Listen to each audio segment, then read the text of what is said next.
Ang topic po natin kapatid mga tatlong bagay na ginawa sa atin ng Diyos. Alam ko po na mawag sa atin maraming ginagawa ng Diyos. Amen? At yung mga bagay na ginagawa sa atin ng Diyos, dapat mahalagaan natin yan. Kapag pagkawa ng Diyos sa buhay natin. Amen? Alam niyo mga kapatid, kung hindi yan mapasin, may tatlong bagay na ginawa ng Diyos sa buhay natin. Lahat naman espesyal yan. Pero ang tatlong nakita ko, ito ang pinaka-espesyal na binigay ng Diyos sa atin bilang pananampalataya. At dapat natin ito bigyan ng kahalagahan. Ano ang tatlong bagay na ito? Una, binigyan tayo ng Diyos ng pananampalataya. Ang ating pananampalataya na ating po naranasan ngayon, narinig ko sa likod, ang pananampalataya na ating pong naranasan ngayon, ito po ay kaloob sa atin ng Diyos. Hindi ito itinuro sa atin ng ating mga ninuno. Ano ba itinuro sa atin ng ating mga ninuno? Pakisamba sa mga Diyos sa atin. Na wala na magkabuluhan. At puro kasi nangaligan lamang ang itinuro sa atin. Amen? Tayo matalang sumamba sa Diyos Diyos. Meron mga bagay na nakita mo sa buhay natin? Wala. Kaya, ang ating pananampalataya, hindi na dito binana sa ating mga niluto. Na itinuro sa atin ng mga sinungalingan, mga dayuhan. Ang pananampalataya ito ay ibinigay sa atin ng Panginoon. Kasi ang itinuro sa atin ng ating mga magulang, pakisama sa Diyos Diyosan. Amen? Ang tatanda ko pa noong araw.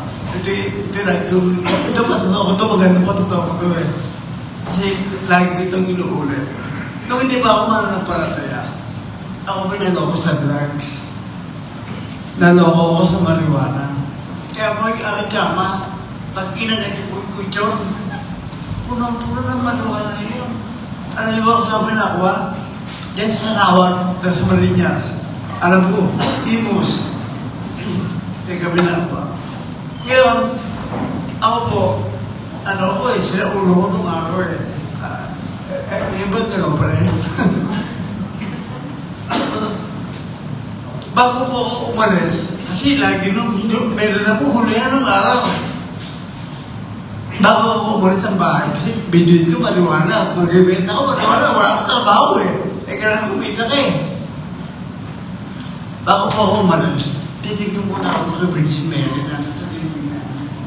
Humingi ako ng power. Na huwag akong mahuli. Power. Bago ko ba nabibigyan ako sa kanya? Ngayon, isang umaga, pag-isip ko, pag-isip ko sa kanya, wala. Kung saan ako tayo? Sabi ko, wala. Nasa rabat. Naghiwala yung ulo at nakakatawan.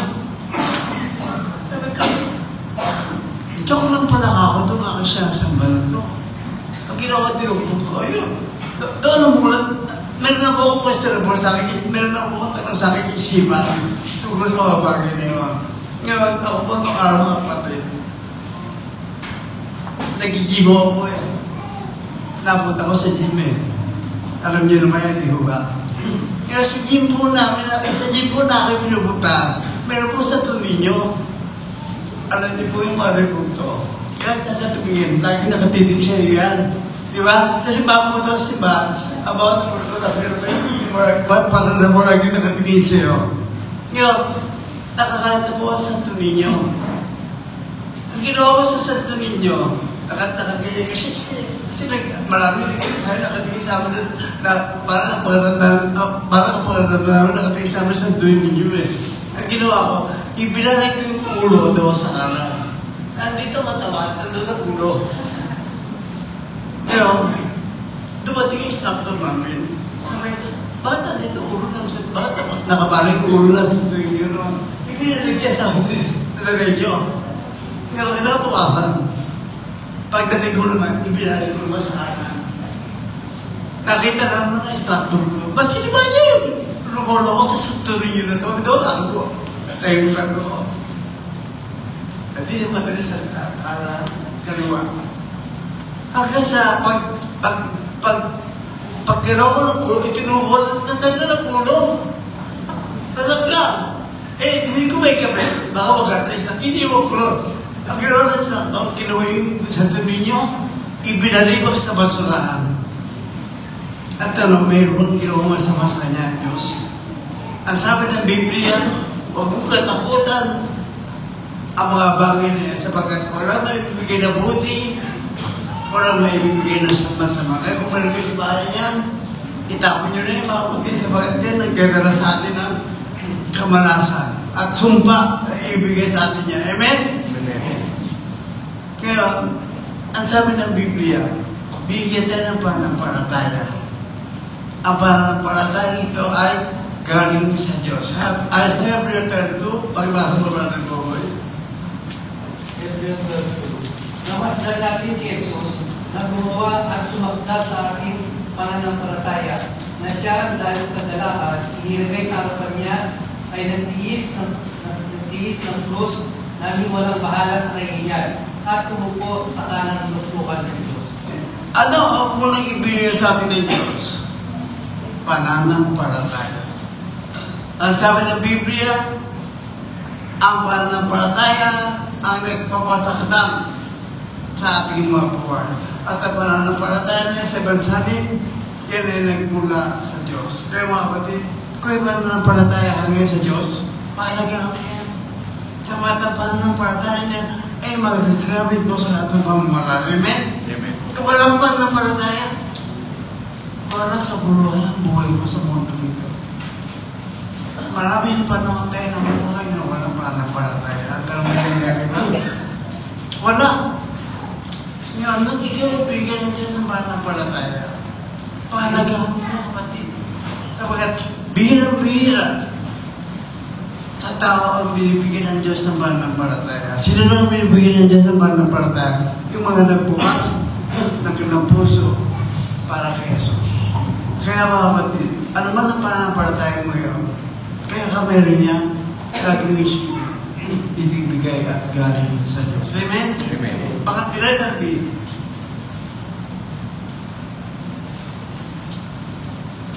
pamamagitan ng pananampalataya, ginawa tayong perfecto ng Diyos dahil sa ating pananampalataya. Amen? Kaya mga kapatid, kaya ba nakarinig ka na ng Diyos, tao lamang ako? Pag sinabi mo tao ka lang, hindi mahina ka. Wala akong power. Kasi tao ka lang eh. Ibig sabihin, pag nagkasala ka, pwede ka matuloy niya po, tao lang ako eh. May alam doon, kasi sapagkat kami tao lamang. Kasi, kapag sinabi mo tao ka lamang, ibig sabihin, very weak ka, mahina ka, at wala kang kakayahan na makitagumpay sa mundo ito. Amen? Kaya ang parang pala ibigay sa atin, perfecto tayo. Ibigay niya sa maging banal tayo, mga kapatid. Pero, sa pamamagitan ng pananampalataya, naging perfect ka. Kaya ako, alam mo kapatid, ako naniniwala na walang Kristiyano na nagkasala na hindi niya alam. Yung kasalanan sabi mo, hindi ko sasadya, kalakuhan yun. Sabagat, naibigay ng Diyos sa banal na Espiritu. Sa bawat kasalanan at mali na yung gagawin, andyan na kagad ng Holy Spirit. Amen? Yan ang numukusa sa'yo, anak. Kung gawin niya, nagkakasala ka na. Pero, magsinungaling nga lang kung ako niya sinungaling niya, andyan na mga Espiritu. Huwag mong sabihin niya, magkakasala ka na nagsinungaling ka. Nakita mo, kung alas sabi mo, ahas. Nakita mo, buti sabi mo, dinosaur. Nakakasala ka dyan. Sa mga kita na ba na Espiritu, isinituloy ng Diyos. Bibigyan na Diyos ang babala. Huwag tayo ay huwag gano'n. Magkasama. Kaya hindi natin pwede na tao lamang ako. Hindi pwede mga kapatid. Ayon sa Roma 1:17, pakibasa mo, pwede yun.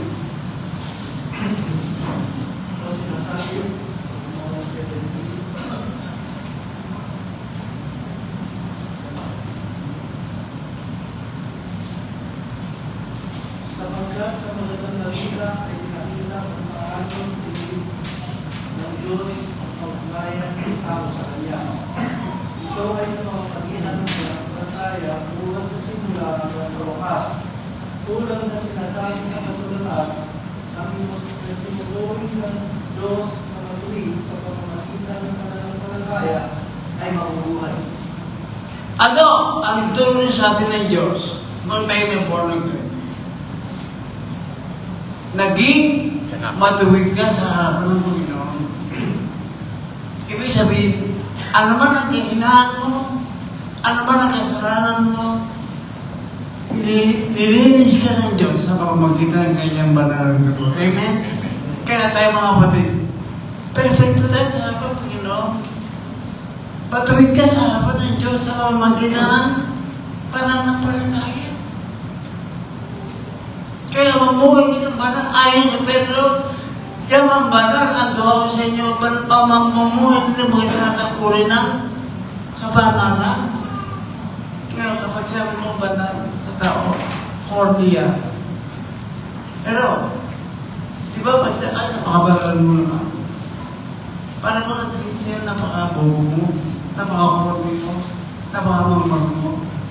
Dahil banal ka, namamuhay ka ng kabanalan sa mundo nito. Ganyan ang pagpigil ng mundo sa tao, lalo na sa born again. Kaya tayo kumisan, ating kinakompromise ang ating mga pananampalataya. Matagal ka sa opisina, hindi alam ito office mo, born again ka. Matagal mo ang kasamang classmate mo, hindi pa rin alam ng klase mo na born again ka. Bakit? Itiyatago natin ang ating pananampalataya. Sapagkat ayaw natin kitsawan tayo mga banal. Pero, at yan minsan nagiging lisensya kung bakit tayo nakikipag-compromise sa mali. Hindi tayo kilala ng born again. Kaya ikaw born again, iba kilala mo sa mundo na born again ka. Pero, kami kasi, ang aming pamilya, sabi nila, hindi ba naman every nagkakaroon kami ng reunion. Kaya, siyempre, reunion parang magkakamag-anak biyo ba? Kaya, marami akong kamag-anak na hindi ako mag-anak. Bakit? Kasi hindi naman nakasap, hindi naman nakakatid. Kasi ano yung ginaganap ka every Sunday? Hindi mo pwede. Siyempre ka, pastor ka, at saka magsama. Bakit hindi ko sila kilala? Kasi hindi ako umati ng mga reunion. Hindi ko pwede compromise ang aking pananampalataya. Amen? Kasi maraming Christian mga kapatid, itatago ang kanilang pagiging born again. Kaya nakakarungkot mga kapatid. At sabi ko, ang tagal-tagal ng born again, hindi ganun ka-office mate. Ang tagal-tagal ng born again, hindi ganun ka-classmate. At tagal-tagal ng born again, hindi ganun mga kaibigan niya. Kaya mga kapatid, tayo ginong perfecto ng Diyos. Tayo nag-iisip niya, mahal ka ng Panginoon. Amen? At hindi tayo pwede babae sa mga ikaw ang over-master ng Panginoon. Amen? Perfecto na sa amin ng Panginoon. Amen? Let it be. Nagkaroon ka ng kapayapaan at pag-ibig dahil sa pananampalataya. Ephesians chapter 6, verse 20. Okay, basa mo, Brother Noel. Ephesians chapter 6, verse 23. Ito po sinasabi. Ang kapayapaan at ang pag-ibig na kalakip ang pananampalataya ay ipagkaloob nawa ng Diyos Ama at ng Panginoong Hesukristo sa mga kapatid. Amen. Ano kalakip ng pananampalataya? Pag-ibig at kapayapaan. Kapag may pananampalataya ka, dumadala sa puso mo ang kapayapaan. Pero, maraming tao sa mundo ang walang kapayapaan. Namumuhay sa takot, namumuhay sa pag-aalala, hindi na naranasan ang kapayapaan. Alam mo mundo ito mga kapatid. Hindi matapos-tapos ito ang kompetisyon. Pero ganun magandang konti. Pag meron mo sa maganda, meron ka rin ako. Kaya nga ng mundo, kapag meron pa kong cellphone, nalabas, pag-ibig mo, bumili na naman ng bago. Amen? Kaya nga ng mundo, mga kapatid, lagi kayo nakikipag-kompetisyon sa mundo ito. Kaya, kung minsan maraming Kristiyano ang gumagawa ng ganyan, at hindi na naranasan ang kapayapaan at pag-ibig ng Diyos. Kung ano meron ka, ba't kailangan mo? Kasi ang nakalukot mga kapatid, maraming Kristiyano, hindi naman kaya niyayapos. Ano yung sabihin na ito? Kung di mo kaya, huwag mo gawin. Hello? Ako naging ganun boy ko na ako naging anak ko, yan na sa private, sa family na sa pasok. Nung elementary, hindi ko kaya. Ba't ko kaya? Hindi mo kaya. Kaya kung minsan mga kapatid, hindi tayo nakakalala na kapayapaan at pag-ibig nila dahil hindi tayo namumuhay ng ayos sa harapan ng Panginoon. Dapat kung ano kaya mo, gawin mo. Amen? Huwag kayo, sabi nga ng matanda, huwag kayo mabos. Ay, hindi mo kaya pusin. Kung ako ang kumot ay maikli, totoo mamalungkot. Kasi minsan, nagugulo ang ating buhay. Ang kaya bakit hindi na wala sa isipan natin. Ibig natin, kung meron ng kapwa natin, meron din tayo. Ayaw magkaroon, mangungutang ka. Never konti. Araw-araw meron ng mga parate na kumotor. Na meron ka. Na meron po para sa pulo. Diba? Pulo. Sandaan na araw-araw. Ang dahilan, ibig mo magkaroon ng mga bagay na kahit na mangungutang ka. Pag hindi mo na kaya, sa balutan, lipat ng tirahan. Ang bumbay, dalawa na nakahahal sa iyo. Diba? Totoo naman yan. Nakikita ko mga kapitbahan, pero sa sigurasan, nagkatao sa bumbay. Bakit nagkatao? May utang na yun. Bakit nagkatao utang? Bumuli na hindi naman kaya bayaran. Nakibagay na doon sa kanilang nakita. Nakita ng mga kapatid. Mabuhay ka nang meron ka pa. Kung di mo kaya, okay yan eh. Amen? Kasi maraming minsan nakakalungkot mga Kristiyano. Nagugutang para sa Kristyo. Hindi tama yun.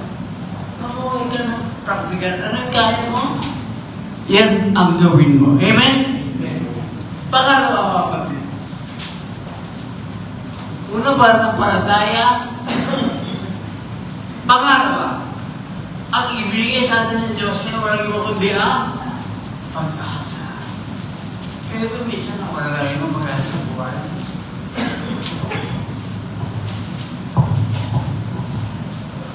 Maraming tao sa mundo ito ang wala ng pag-asa. Pag sinabi mo wala ka ng pag-asa, ang ibig sabihin nun, para sinabi ko patay ka na. Alam mo mga kapatid, ang tao, habang nabubuhay, may pag-asa. Amen? Amen. Huwag mo isipin na ang mundo mo, huwag mo isipin na ang buhay mo hindi niya nalaman. Pag inisip mo yan, talagang wala ka ng pag-asa. Ang pag-asa mga kapatid, ay karoon sa atin ng Diyos yan. Bigay sa atin ng Diyos yan.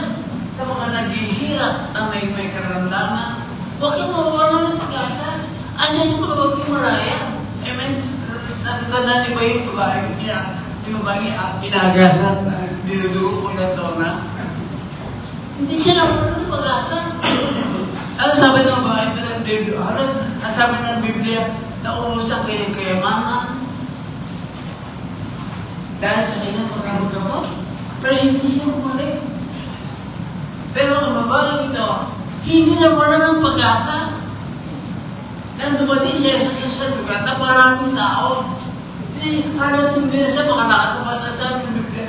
Kung ilan sabi nga ng Biblia, usang kayo kayamanan. Pero, ang sabi ng babae nyo, maabot ko lang. Ang laylay ng David Jesus, gagawin nyo. Nandoon sa kanya ang pag-asa. Amen? Kung wala sa pag-asa, hindi na siya magkisikat na. Maabot kayo ng laylay ng David Jesus. Ano ang ginawa ng babae ko? Sa dami ng mga nakapaligid ni Jesus, bumawag siya. Sumiksi siya sa karamihan ng tao. Nagsumikap siya. Ganyan ang pag-asa. Pag hindi ikaw, upo na lamang. Pag hindi ka na naman ng iba na, hindi ka ako kapatid. Kapag nakita ng Panginoon ang tapat ka, nagilingkod ka. Kahit na mahina ka, nagsisikap ka na maglingkod sa Diyos. Ibig sabihin niya, buhay ang pag-asa sa iyo. Amen? Amen. Ano ang ginawa ng babae ko? Nagsikap siya. Kumapang. Kahit na maraming tao nagsulisip. Pagkanapon niya, ang laylay ng David ni Jesus. At siya ay nakararat na himara dahil sa kanya pag-asa. Amen? Kaya mga kapatid, pag-asa ang pinakapatibin natin. Ang pag-asa ang isang nabigay sa atin. Kaya dapat natin ipamuhay at huwag kang mawala ng pag-asa, mga kapatid. Amen? Ano sabi sa 2 Corinthians 4? Kuya di ko rin ako. 2 Corinthians 4:8 ito ang nasabi. Ating kabilaan paghihirap sa amin, hindi kami nagdulubi. Minsay nagkakagala, ngunit hindi kami nawawalan ng pag-asa. Amen. Ano sabi yan? Naranasan namin ang bibitin. Naranasan namin ang mag-anulangan. Pero hindi kami maging magagawin sa mga bagay nila. Hindi kami nawawalan ng pag-asa. Ano yung kumisa mga kapatid? Lumaran sa buhay natin, minsan nag-aaral na. Amen?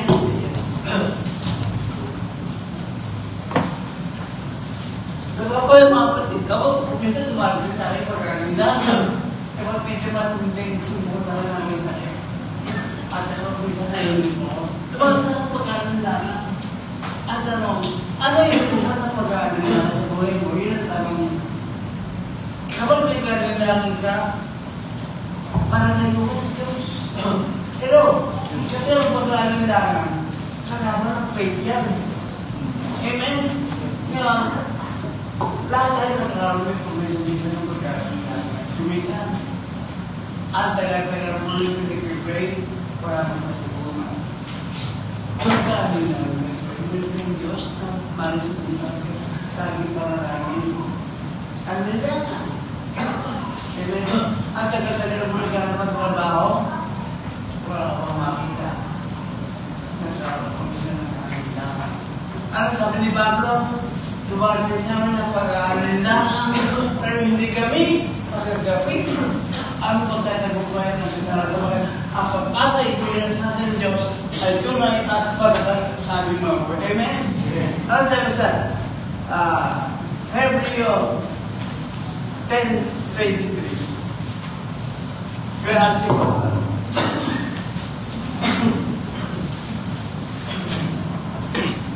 Ito po ang sinasabi,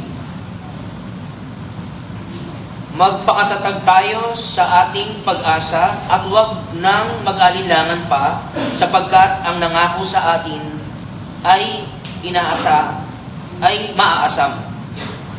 Ang sabi diyan, magpakatatag tayo sa ating pag-asa sapagkat ang nangako sa atin ay tapat. Pero,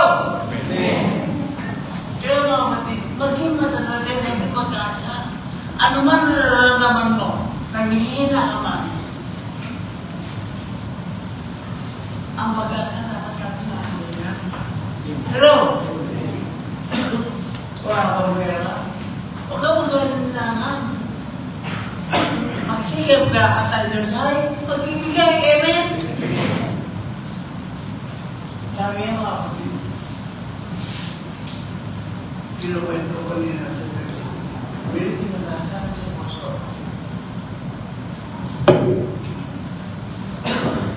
Pinataka sa puso. Malakas. Walang bisyo. Kabataan. Alam ko yung edad, pinataka sa puso. 35 years old. Pinatake. Patay. Hindi ako. Ganyan, kadali ang buhay ng tao sa mundo. Kaya mo ikaw matid ko kayo ng pinagalan na mas mabagay sa roon. Pero huwag mo mag-asa. Pagtiwala ka sa Diyos at ang Diyos na sa kikilos na ginagawa, sabi mo ang buhay. Amen? Amen. Magpakatarag kayo sa ating pagkasa. Pero di. Biyate na pag-asa dahil sa pananampalataya. Subat sa Yesu Cristo, dahil dito may pag-asa ang mga piling ng Diyos. Rosas 1:27.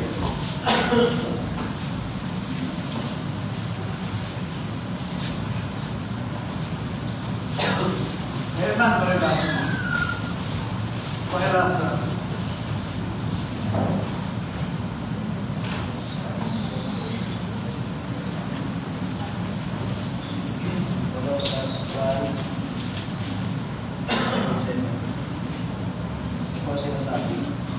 Iloob ng Diyos ay ihayag sa kanila kung gaano kadatila ang mga hamangang iwaga ito para sa mga inutil na walang iba kundi si Kristo na nasa inyo.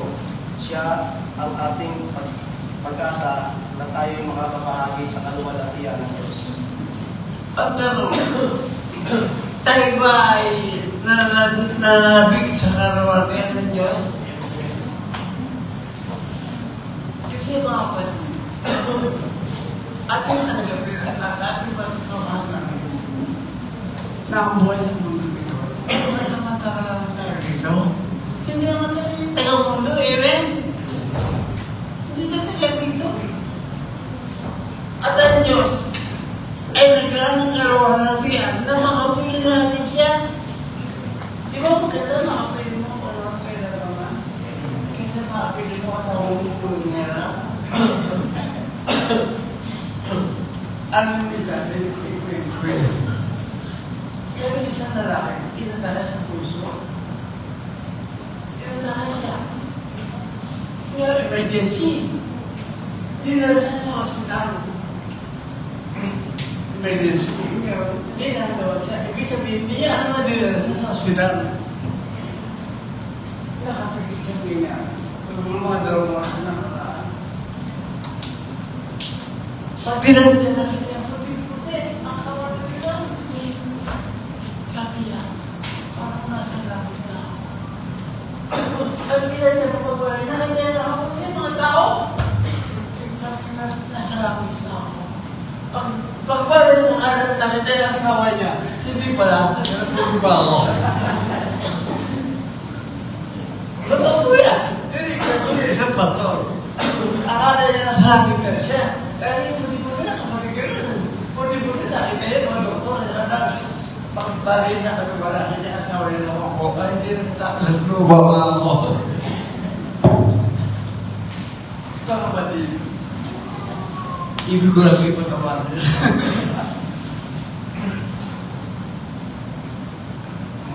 Ang Diyos naglaan sa atin ng kaluwalhatian. Ang gusto ng Panginoon, makapiling natin siya habang panahon. Amen? Kaya ba natin nga? Kaya huwag kayo matakot sa bata yung mabigay sa inyo. Amen? Bagamat malungkot, pero yan ang realidad ng buhay. Lalo mo tayo makamatay eh. Gusto mo matutid bandoy sa mundo ito? Amen? Kaya mga kapatid, ang Diyos naglaan sa atin at kaluwalhatian na makapiling natin sa pamagitan ng ating pag-asa sa Kanya. Amen? Let us see.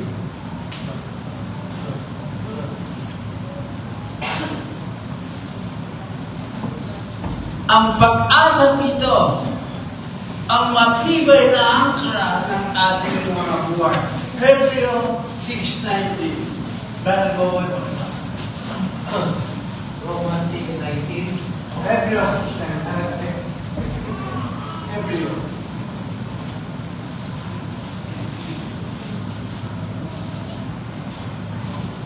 Hebreo 6:19. Ang ating inaaring tulad ng sinipete ng kaluluwa, isang pag-asa na matibay at matatag at pumapasok na sa loob ng tabi. Ang sabi sa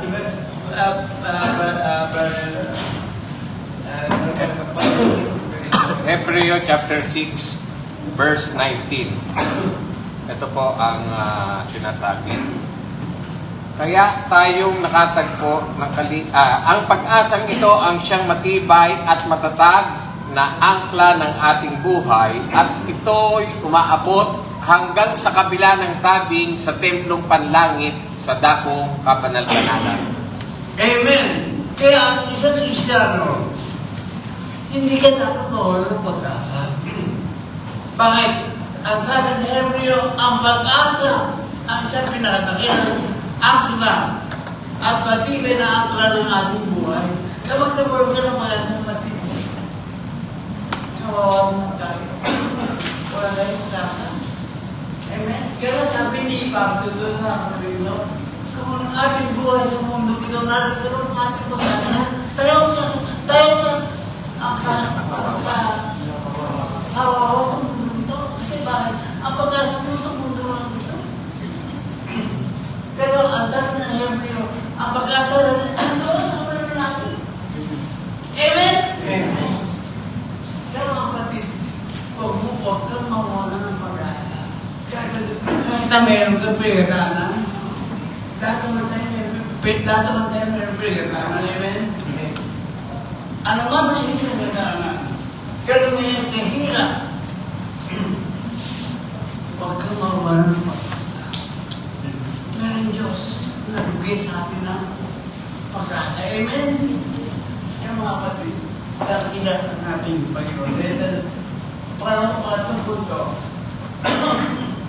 dahil tayo naranasan natin ang pag-ibig. Ito punto, naranasan natin ang pag-ibig ng Diyos. Amen? Amen? Amen. Kaya ba naranasan ang pag-ibig ng Diyos? Amen. Kasi araw-araw naman, ang Diyos ang kamadama sa atin ng pag-ibig. Hindi ka mag-isip umaga, inilat mo yung mata, nakita mo asawa mo,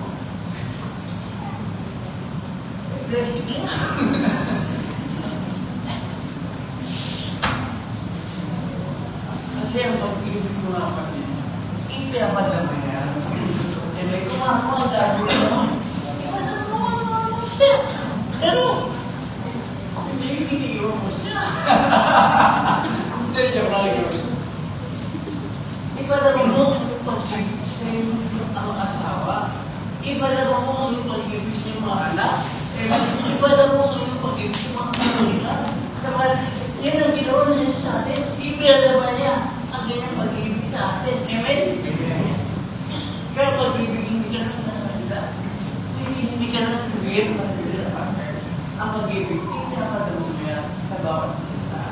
Ang sabi sa Romans 5:8.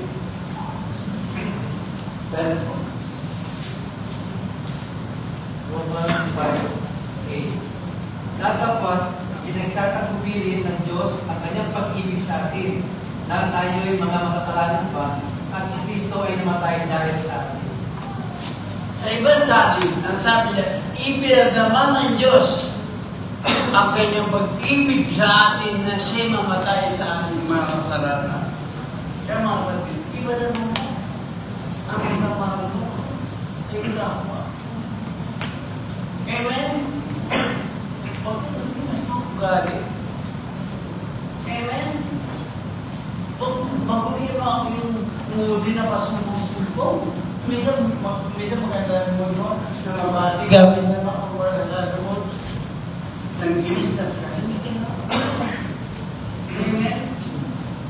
Dapat lahat tayo ay lagi nasa tamang mood. Bakit? Sapagat naranasan natin ang pag-ibig ni Diyos sa ating buhay. Amen? Amen. Kaya mga kapatid, bilib ako sa mga anak na sa abroad. Lalo mo dyan sa stroke, mga naisan, di ba? Pero yun, naranasan nila ang pag-ibig sila ng mga Amen? Amen. Hindi ko ba, may stroke, lalo nila sa anak mga magulang. Pero na mga kapatid, bakit gano'n sila? Ipiyama naman nila sa anak mga magulang. Ang sarap ng pagmamahal. Kasi meron mga anak mga kapatid.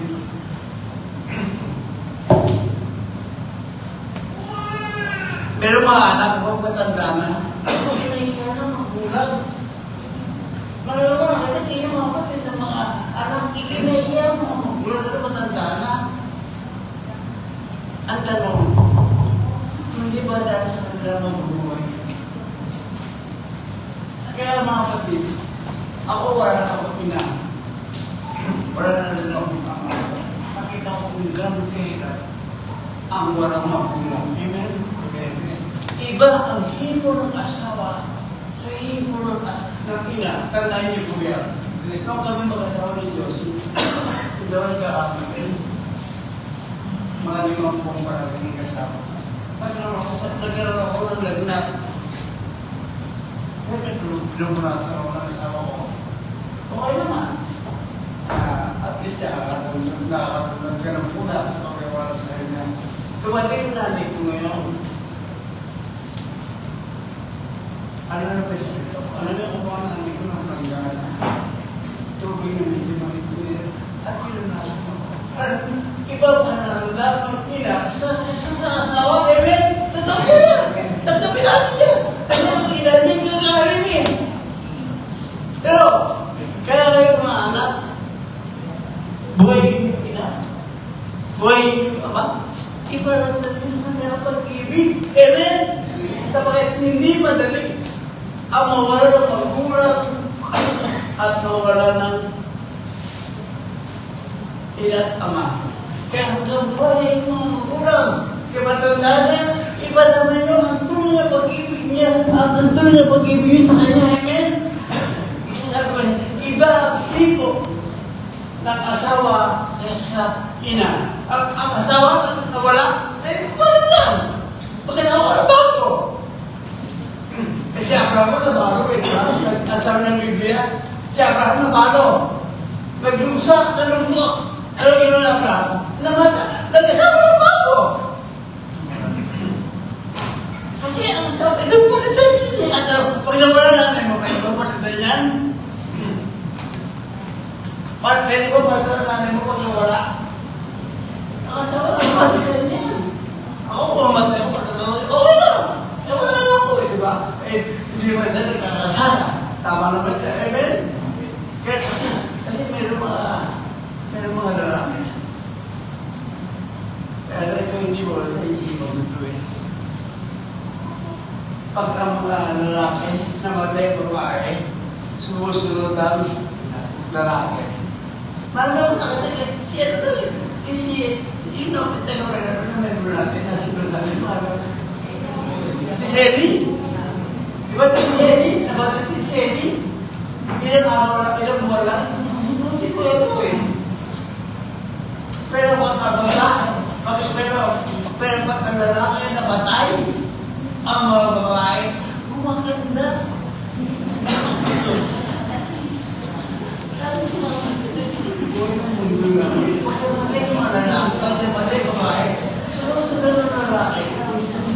Bakit kayo mga lalaki? Hindi kayo mabubuhay ng mga asawa? Pagkakaroon ko kayo, hindi kayo mabubuhay ng mga babae? Hindi mo sa asawa kayo. Ba't kayo nakasumunod kayo ba? Kanina na. Kaya kita matay ang babae. Sumusunod ng lalaki. Pero kung sila nagkaroon doon sa akin, nung nagkakaroon pa ako, ang dati niya na, nalungkot siya. Sabi ko bakit? Sabi niya, bibigit pa kailan tayo. Kaya niya bibigit. Namatay yung nanay ko. Ang dati ko, ang nagkakaroon, lagi mo niya ang tabrato. Sabi ko, bakit mo? Ako, pati na nanay ko. At lagi ka lang kumakain. Lagi na tapat ang plato sa akin. Sabi ko bakit? Iniisip ka, nandoon ang mali ko. Hindi matangkat ang ganyan tatay. Dapat lang ang kanyang asawa. Kaya panaunan, namatid din na ako eh. Tingnan niya, kaya binili ko sa mga buhay, pagkakit na baluhan eh. Ano ko kasi ito eh, pagkakit na baluhan. Pero kung bakit sa kayo, hindi ko na. So kayo mo ang lalaki, ito mapatay ka mo eh. Pipili ko ako sa inyo. Amen? Yung mga kapatid, ay mga anak, hanggang buhay niyo magulang, ipadamon ninyo sa kanya ang tunay na pagmamahal. Amen? Inuulit ko lang, iba hipon ng asawa, kaya hipon ng ina. Sapagkat tayo ay galing sa sinabunan ng ating mga ina. Amen? Kaya padamon mo. Leonard P. Magbibigay tayo bilang mga kapatid dito dahil mahal tayo ng Diyos. First John 4:7-8. Pwede rin po iba. 1 John chapter 4, verse 7 and 8. Mga minamahal, mag-ibigan tayo sapagkat mula sa Diyos ang pag-ibig. Ang bawat umiibig ay anak ng Diyos at kumikilala sa Diyos. Ang hindi umiibig ay hindi kumikilala sa Diyos. Sapagkat ang Diyos ay pag-ibig. At sabi dyan, mga kapatid, mag-ibigan tayo bilang magkakapatid. Amen? Amen. Pare mo, kapatid mo. Ay, kaya katawan mo yan. Amen? Kaya mga kapatid, ang iba na sa Kristo, ang tunay na magkamahalan, ang mga kailang sitwasyon, hindi mahirap man, mayaman, matalino, mangmang, ano ang kailang katatayan sa buhay? Mahalin mo sa bilang magkakapatid sa Panginoon. Amen? Alam niyo kung sino nang bisibilidad na nagsasabi? Yan ang din sa kanya, lagi ko wala eh. Ikaw wala mo kung nasaan. Si Daisy. Sabi niya mo na si Daisy. Kahit na sa ganyan, inilagay ng color sa atin yan. Amen? At ang balita ko, boom, Diyos na naman. Paglapig apat na rin. Dahil hindi siya kasi binalagay niya kasama mga anak ko yung mga. Amen? O, hindi ba sa inyo nagtat? Desi? Tumaso? Hindi ba ka nagpadala ng gigas? Nalubis ko na yun. Kaya tayo niya. Amen? Kaya sabihan mo sa Panginoon yan. Pero, kaya mga kapatid, pag-ibig na sa akin, ano sabi sa 1 John 4:16? Pakibasa po. Diba lang ako na rin? Ito, pakibasa. 1 John chapter 4, verse 16. Nalalaman natin tayo'y iniibig ng Diyos at lubos tayong nananalig sa katotohanan nito. Alam mo, tumakit ng Diyos. Dapat alam mo yan. Kapag ang pag-ibig ay lagong na sa atin dahil tayo ay mahal ng Diyos. Amen? At ang muna na nasin.